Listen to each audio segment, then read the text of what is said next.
أعوذ بالله من الشيطان الرجيم. بسم الله الرحمن الرحيم. قلنا اهبطوا منها جميعا فإما يأتينكم مني هدى فمن تبع هداي فلا خوف عليهم ولا هم يحزنون والذين كفروا وكذبوا بآياتنا أولئك أصحاب النار هم فيها خالدون. صدق الله العظيم.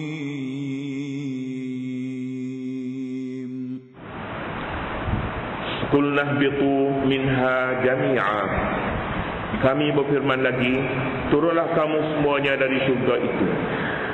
Fa imma ya'tiyannakum minni huda, jika datang kepada kamu petunjuk dari aku, yakni melalui rasul-rasul dan kitab-kitab yang diturunkan kepada mereka, fala khaufun 'alaihim wa la hum yahzanun, maka sesiapa yang mengikuti petunjukku itu nescaya tidak ada kebimbangan dari sesuatu yang tidak baik terhadap mereka dan tidak pula akan berduka cita.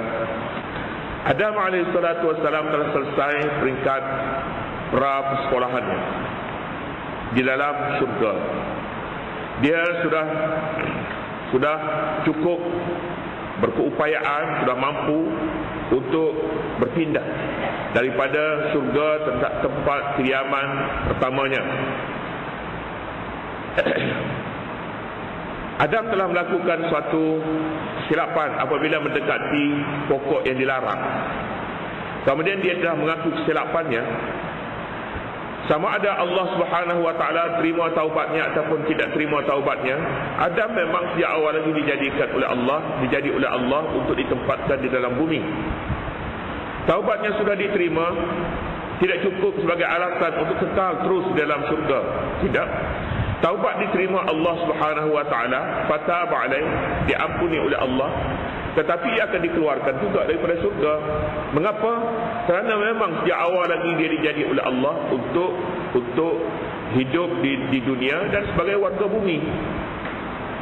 Kemudiannya hidup di dalam dunia ini, di bumi ini, diri anda, tanggungjawab anda. Diri anda, tanggungjawab anda bahawa di sini juga memerlukan pedoman, dan sesiapa yang mengikuti pedoman bimbingan ini maka dia akan selamat. Fa imma ya'tiyannakum minni huda faman tabi'a hudaya fala khaufun 'alaihim wa la hum yahzanun. Sesiapa yang mengikuti patuh pada bimbingan maka dia selamat. Sesiapa yang melanggar bimbingan ini dia akan kena tindakan yang sewajarnya, tindakan yang adil daripada Allah Subhanahu wa taala. Bumi bukan satu tempat buangan. Bukan satu tempat buangan yang dibiarkan lakukan apa saja nak dilakukan. Tidak.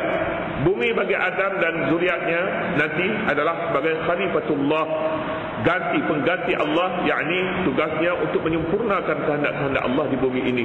Tepatnya begitu.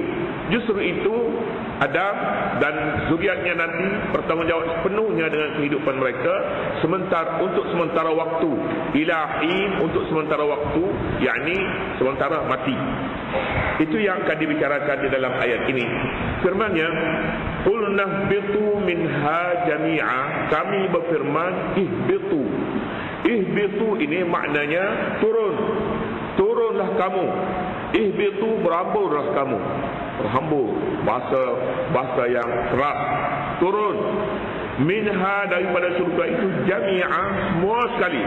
Semua sekali maknanya anak cucunya. Anak cucunya dia dan anak cucunya sekali, zuriatnya, isterinya dan semua sekali. Ihbitu minha jami'a, semua sekali. Tidak tepat setengah orang menyatakan semua sekali, yakni bawalah barang-barang kamu, angkat, tumpu, lekar, periuk, belanga, keluar daripada surga ini. Itu tak tepat sebenarnya. Jami'ah merujuk kepada kamu. Kamu itu manusia, kamu tidak boleh kepada barang-barang. Dunia ni kita boleh katalah berambo pergi bawa periuk, belanga, tumpu, lekar. Itu bahasa dunia, bahasa orang berkelahi.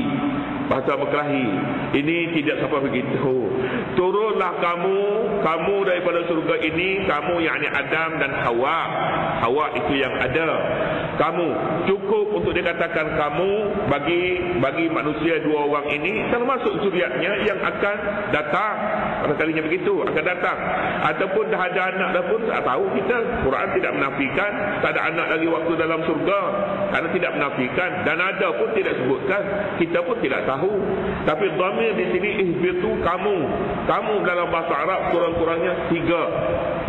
Ala kulli hal, mereka ini diperintah keluar, dan dalam Quran sebelum ini pun telah menyebutkan perkataan ihbitu dulu dalam ayat 36, wa qulna ihbitu ba'dukum li ba'din adu. Kami berfirman, turunlah kamu daripada surga ini, setengah kamu dengan setengah yang lain bermusuh. Setengah kamu dengan setengah yang lain. 2 kali diulangi perkataan ihbitu ini, maknanya tiada pilihan lagi bagi Adam. Dia sama ada Tuhan terima ataupun tak terima taubat, keluar kamu daripada surga ini. Dan keluarnya daripada surga adalah kerana satu hikmat yang telah yang wujud, yang diketahui hanya oleh Allah Subhanahu wa taala jua. Tetapi makhluk Adam seperti yang kita katakan tadi diciptakan untuk sebagai penghuni bumi. Ihbitu minha jami'a, berhamburlah kamu, keluar kamu, turun kamu. Ihbitu makna turun. Bila turun ini, turun biasanya daripada tempat atas ke bawah, dari atas ke bawah. Atas yang dimaksudkan di sini atas iktibari, atas kira-kira. Sebab surga dahulu tinggi tempatnya, istimewa tempatnya, mulia tempatnya. Jadi turun di sini boleh jadi pada tempat yang sama, tempat tu juga, tapi ditarik kemudahan yang ada. Ditarik kemudahan rumah tu juga, tapi kemudahan yang ada habis, dibuang kosong, habis ditarik. Jadi kalau begitu turun juga namanya. Ihbitu minha jami'a. Setengah pentafsir mentafsirkan, tapi ini pun banyak yang kita tidak tahuinya daripada sumber yang sahih. Adam dikeluarkan, terpisahlah Adam daripada isterinya Hawa. Terpisah. Bila terpisahnya Adam keluar sampai ke dunia, cari Hawa tak jumpa, Hawa cari Adam tak jumpa. Jumpa di Arafah. Jumpa di Arafah. Arafah itu dalam bahasa Arabnya, Arafah maknanya kenal. Adam jumpa tengok Hawa. Mu Hawa? Ya. Adam kata, Hawa katanya, abang. Ya, saya. Dia katakan begitu. Sebenarnya saya rasa cerita ni dongeng je. Nak beri sebab mengapa Arafah tu namanya Arafah. Mengapa Jeddah ni dalam bahasa Arabnya Jaddatun, makna datuk perempuan. Datuk perempuan. Dikatakan Hawa ini mula-mula tiba ke bumi, Jeddah dia sampai situ. Berjalan sampai ke Arafah, dan ada pula berjalan sampai ke Arafah, bertemu di situ. Nak panjang kau cerita, padahal cerita tak ada. Buat gitu. Ini tidak menambahkan iman, dan kita tak tahu pun tidak mengapa. Pentingnya mereka ini keluar. Ihbitu dalam bahasa Arab keluar juga, turun juga namanya kepada orang turun pangkat, turun kemudahan. Fa imma ya'tiyannakum minni huda.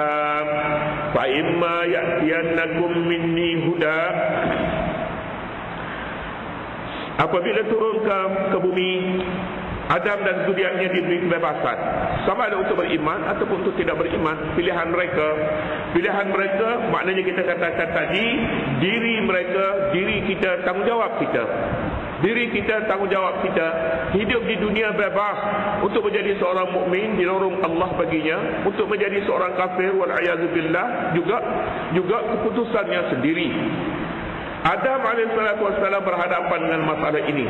masalah umatnya nanti, umatnya yang terdiri daripada anak-anaknya yang pertama dan keturunan semua sekali, dia berhadapan dengan iman dan kufur. Umatnya nanti akan ada yang mukmin dan terus beriman, ada yang kafir dan terus dengan kekufurannya. Begitu. Demikian juga pada peringkat awalnya, tahap awalnya, anak-anaknya sendiri juga mempunyai masalah itu. Habil dengan Habil umpamanya telah menunjukkan kecenderungan kepada memilih apa yang mereka suka sekalipun tidak sesuai dengan hidayat. Fa imma ya'tiyannakum minni huda, kemudian jika datang kepada kamu petunjuk, jika datang memang ada hidayat petunjuk, jika datang itu artinya kamu pilih petunjuk, bukan maknanya kebetulan. Jika kebetulan kamu jumpa petunjuk maka baik kamu, tak kebetulan, bukan kebetulan di sini. Jika kamu menerima bimbingan Allah, fa imma ya'tiyannakum minni huda, jika kamu menerima maka bagus. Sebab itulah pedoman yang boleh memelihara kesejahteraan kamu ketika berada di bumi ini. Fa imma ya'tiyannakum, jika datang kepada kamu petunjuk Rasul maka bagus sebenarnya. Faman tabi'a hudaya, sesiapa yang mengikuti petunjuk aku, bimbingan hanya yang selamat bimbingan Allah.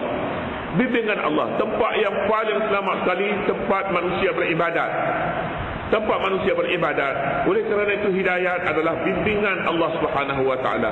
Tetapi kesesatan bukan hak Allah, itu hak manusia. Hak manusia, sebab Allah Subhanahu wa taala memberi kepadanya pilihan dan dia memilih sesuatu yang buruk. Malaikat tidak merestuinya, hanya iblis yang merestui.